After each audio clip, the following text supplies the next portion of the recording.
अकोला जिल्ह्यातील दहेगाव गावंडे येथे एक मन हेलावून टाकणारी घटना समोर आली आहे। देवदर्शनासाठी जाणाऱ्या एका 25 वर्षीय विवाहित महिलेसोबत नक्की काय घडलं आहे ते सविस्तर पाहूया। त्या अगोदर फी न्यूज मराठी चॅनल पहिल्यांदाच पाहत असाल आणि चॅनलला अजूनही सबस्क्राइब केलं नसेल तर नक्की सबस्क्राइब करा। पल्लवी नवलकर असं मृत पावलेल्या 25 वर्षीय विवाहित महिलेचं नाव आहे। त्या अकोला जिल्ह्यातील दहेगाव गावंडे येथील रहिवासी आहेत। घटनेच्या दिवशी त्या दुचाकीने दहेगाव गावंडे येथून दोनद येथील देवीच्या मंदिरात दर्शनासाठी जात होत्या। भरधाव वेगानं दुचाकीवरून जात असताना त्यांच्यासोबत अनर्थ घडला। त्यांच्या साडीचा पदर दुचाकीच्या मागच्या चाकात अडकून त्या रस्त्यावर पडल्या। दुचाकीचा वेग अधिक असल्याने त्यांच्या डोक्याला गंभीर दुखापत झाली।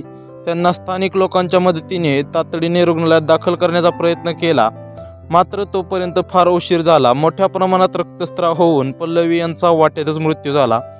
या घटनेची माहिती पोलिसांना देण्यात आली आहे। पोलिसांनी आकस्मिक मृत्यूची नोंद केली असून पुढील तपास केला जात आहे। 25 वर्षांच्या विवाहित महिलेचा अशा प्रकारे अपघातात मृत्यू झाल्याने दहेगाव गावंडे गावात शोककळा पसरली आहे।